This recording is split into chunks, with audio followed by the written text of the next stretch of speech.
2022 പുറത്തിറങ്ങിയ തല്ലുമാല എന്ന സിനിമയിലൂടെ ഖാലിദ് റഹ്മാൻ എന്ന ഡയറക്ടർ മലയാളികൾക്ക് പ്രിയങ്കരനായി മാറി.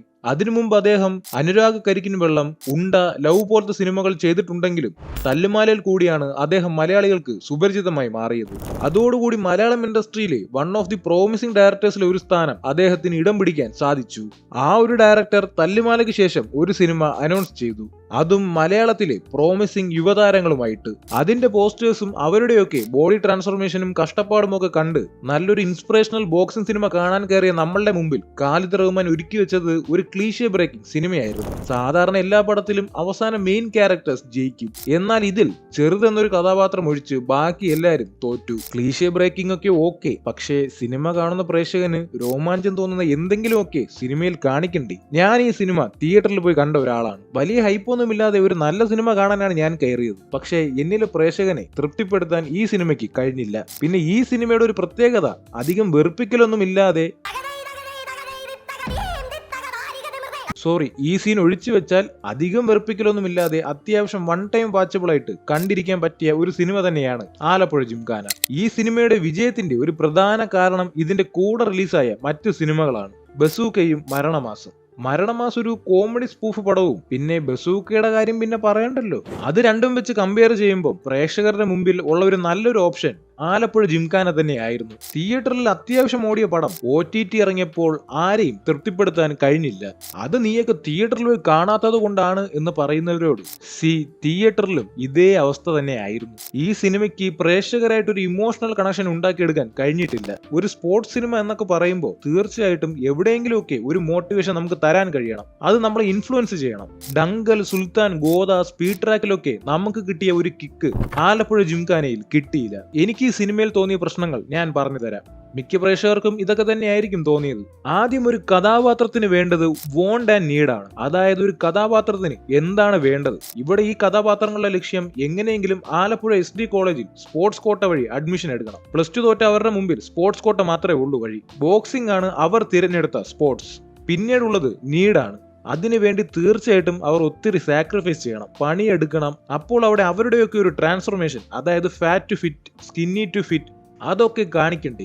ഇതിൽ ആദ്യം മുതലേ അവരെല്ലാവരും ഫിറ്റായിട്ടാണ് കാണിക്കുന്നത്. ഇത്രയും കഥാപാത്രങ്ങൾ സിനിമയ്ക്ക് വേണ്ടി എന്തായാലും പണിയെടുത്ത് ബോഡിയൊക്കെ സെറ്റാക്കി. എന്നാൽ ആ ഒരു ട്രാൻസ്ഫോർമേഷൻ വിഷ്വലി നമുക്ക് കാണിച്ചു തരുമ്പോൾ അവിടെ പ്രേക്ഷകർക്ക് എവിടെയെങ്കിലും ഒരു പോയിന്റിൽ ഒരു മോട്ടിവേഷൻ അടിക്കും. നമുക്ക് അതൊരു ഇൻസ്പിറേഷൻ ആവും. സന്ദീപ് ഒരു പോഡ്കാസ്റ്റിൽ പറഞ്ഞതാണ്, പുള്ളിക്കാരൻ സ്കിന്നി ഫാറ്റ് എന്നുള്ള ഒരു കണ്ടീഷൻ ആയിരുന്നു. അവിടെ നിന്നാണ് അദ്ദേഹം ഫിറ്റ് ആക്കി എടുത്തത്. പക്ഷെ സ്കിന്നി ഫാറ്റ് എന്ന് പറയുന്ന ഒരു കണ്ടീഷനാണ്.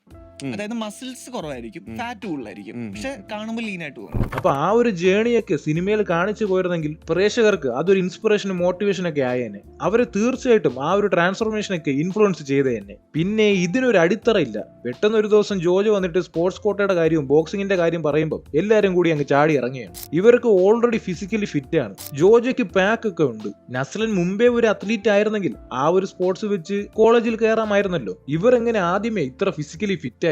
അല്ലെങ്കിൽ ഇവർ ജിമ്മിൽ പോകുന്നുണ്ടോ? അതൊന്നും സിനിമയിൽ കാണിക്കുന്നില്ല. ഇവർ എല്ലാ പേരും നല്ലപോലെ പണിയെടുത്തിട്ടും അതൊന്നും സിനിമയിൽ ഡയറക്ടർ സാർ പ്രയോജനപ്പെടുത്തിയിട്ടില്ല. പിന്നെ നസ്ലനെ ഈ സിനിമയിൽ ഉപയോഗിച്ചത് വെറും നാറിയ പ്രൊമോഷന് വേണ്ടിയിട്ടാണെന്ന് മാത്രമേ ഞാൻ പറയുള്ളൂ. പ്രേമലു വഴി നസ്ലന് കിട്ടിയ pan south Indian fame director sir മുതലെടുത്തു. പോസ്റ്റേഴ്സിലും ഇന്റർവ്യൂസിലും പ്രൊമോഷനും എല്ലാം പുള്ളിനെ കൊണ്ട് നിറച്ചിട്ട് അവസാനം സിനിമയിൽ വന്നപ്പോൾ ബുധാഹവ. സിനിമയിലുള്ള എല്ലാവരും ജയിച്ചാൽ അത് തീർച്ചയായിട്ടും ബോറാവും. അതിനു പകരം ഫസ്റ്റ് ഹാഫിൽ തന്നെ ഇവർ തമ്മിലുള്ള റൈവലൊക്കെ കാണിച്ചിട്ട് ഇവർ 6 പേരിൽ 3 പേർ തോക്കട്ടെ, ബാക്കി 3 പേർ ജയിക്കട്ടെ.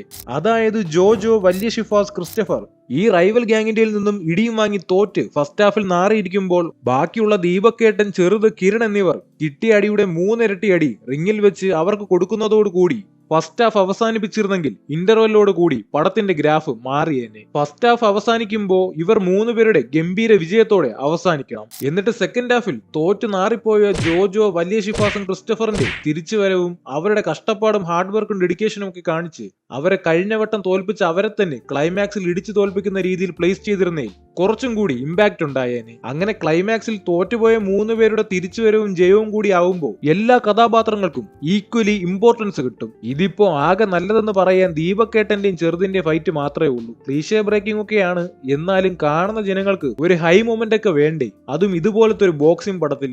ദീപക്കേട്ടനൊന്ന് ഫോമിൽ വന്നപ്പോഴേക്കും അങ്ങേരും വോക്ക് ഓവർ നടത്തിപ്പോയി. എല്ലാരും കഷ്ടപ്പെട്ട് ബോക്സിംഗ് ഒക്കെ പഠിച്ചതല്ലേ, അപ്പോൾ പിന്നെ അത് സിനിമയിൽ അവർക്ക് ഉപയോഗിക്കാൻ പറ്റിയില്ലെങ്കിൽ അവർ പിന്നെ എന്തിനാണ് കഷ്ടപ്പെട്ടത് പഠിച്ചത്? ഇങ്ങനെ ഇടികൊണ്ട് വീഴാനും ബോക്സിംഗ് പഠിക്കണോ? പിന്നെ കോച്ചിന്റെ കാര്യം, വലിയ പ്രതീക്ഷയോടെ പഠിക്കാൻ വന്ന സ്റ്റുഡൻസിനോട് കോച്ച് പറയുന്ന വാക്കുകളാണിത്. നീയൊക്കെ എത്ര നാളായിടാ ബോക്സിംഗ് പഠിക്കാൻ തുടങ്ങിയിട്ട്? ഒരാഴ്ച. ഈ കോലത്തിലാണോ നീയൊക്കെ ബോക്സ് ചെയ്യാൻ പോണേ? ഒന്നിനും ആരോഗ്യമില്ല, നല്ലൊരു ഷൂ ഇല്ല. മോട്ടിവേഷൻ തരേണ്ട കോച്ചാണ് ഇമ്മാതിരി വർത്തമാനമൊക്കെ പറയുന്നത്. ഇങ്ങനത്തെ വർത്തമാനം പറയുന്ന കോച്ചൊക്കെ ഉണ്ടെങ്കിൽ അപ്പം തന്നെ സ്ഥലം വിട്ട് വേറെ വല്ല സ്ഥലത്തും പോയി ചേർന്നു. കോച്ച് കഷ്ടപ്പെട്ട് ഗോളിലൊക്കെ അടിച്ച കാര്യം പറയുന്നുണ്ട്, അതും ഒന്ന് വിഷ്വലി റെപ്രസെന്റ് ചെയ്തിരുന്നെങ്കിൽ നന്നായി തന്നെ. ഇവരുടെയൊക്കെ ഈ കഷ്ടപ്പാടും കാണിച്ച് സിനിമ പ്രൊമോട്ട് ചെയ്ത് അവസാനം പ്രേക്ഷകർ തിയേറ്ററിലേക്ക് കയറുമ്പോൾ അവർ തീർച്ചയായിട്ടും പ്രതീക്ഷിക്കുന്നത് നായകന്മാരുടെ വിജയത്തിന് വേണ്ടിയിട്ട് തന്നെയാണ്. ഒരു സിനിമ കാണുന്ന പ്രേക്ഷകൻ എന്തായാലും മെയിൻ ക്യാരക്ടർ അവസാനം ജയിക്കണം. പക്ഷെ ആ ജയിക്കുന്ന രീതിയിൽ ഒരു ഫ്രഷ്നെസ് കൊണ്ടുവരേണ്ടതാണ് ഒരു ഡയറക്ടറിന്റെ മിടുക്ക്. ഈ ദൃശ്യം എന്ന സിനിമയിൽ ജോർജ് കുട്ടി ഇത്രയും ബുദ്ധിപരമായിട്ട് കഷ്ടപ്പെട്ടിട്ട് അവസാനം പോലീസുകാർ ഇതെല്ലാം കണ്ടുപിടിച്ചിട്ട് ജോർജ് കുട്ടിയെ അള്ളിക്കൊണ്ടുപോയി നേരെ ജയിലിലോട്ട് ഇടുകയാണെങ്കിൽ അവിടെ നായകൻ തീർച്ചയായിട്ടും തോൽക്കുകയാണ്.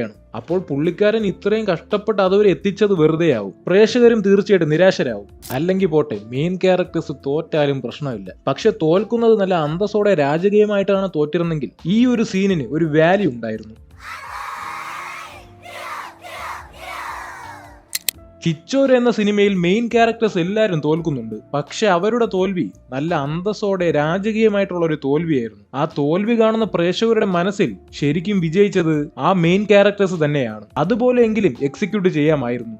ഇതിപ്പോ ഇടിയും കൊണ്ട് മെഴുകി കിടക്കുന്ന ഇവർക്ക് വേണ്ടിയിട്ട് എന്തിനാണ് ഇവർ വിളിക്കുന്നത്? ഇവരുടെ എന്ത് തേങ്ങ കണ്ടിട്ടാണ് ഈ ജനങ്ങൾ ഇങ്ങനെ കിടന്ന് ആർപ്പ വിളിക്കണമെന്ന് എനിക്ക് മനസ്സിലായില്ല. ക്ലീച്ചേ ബ്രേക്കിംഗ് ആണോ? ക്ലീച്ചേ ബ്രേക്കിംഗ് എങ്കിൽ സിനിമ അങ്ങനത്തെ രീതിയിൽ പ്രൊമോട്ട് ചെയ്തിരുന്നെങ്കിൽ പിന്നെയും കുഴപ്പമില്ല. മൊത്തത്തിൽ ക്ലീച്ചേ ബ്രേക്കിംഗ്. ഇത് അല്ലെങ്കിൽ വല്ല പാരലൽ യൂണിവേഴ്സിൽ നടക്കണയാണെന്ന് ആദ്യമേ കാണിക്കണമായിരുന്നു. ഇത് അതുമില്ല.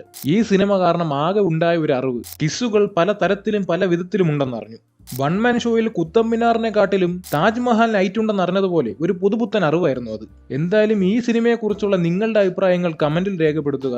എനിക്ക് ഈ സിനിമ കണ്ടിട്ട് ഒരു ഇൻകംപ്ലീറ്റ് സിനിമയായിട്ടാണ് തോന്നിയത്. വെറുതെ പ്രേക്ഷകരെ പൊട്ടനാക്കാൻ വേണ്ടിയിട്ട് ഒരു സിനിമ, അങ്ങനെയാണ് എനിക്ക് തോന്നിയത്. നിങ്ങളുടെ അഭിപ്രായങ്ങൾ കമന്റിൽ രേഖപ്പെടുത്തുക. പിന്നെ ഈ ചാനൽ നിങ്ങൾ ആദ്യമായിട്ടാണ് കാണുന്നതെങ്കിൽ ഒന്ന് സബ്സ്ക്രൈബ് ചെയ്തേക്കണേ. നന്ദിയുണ്ടേ.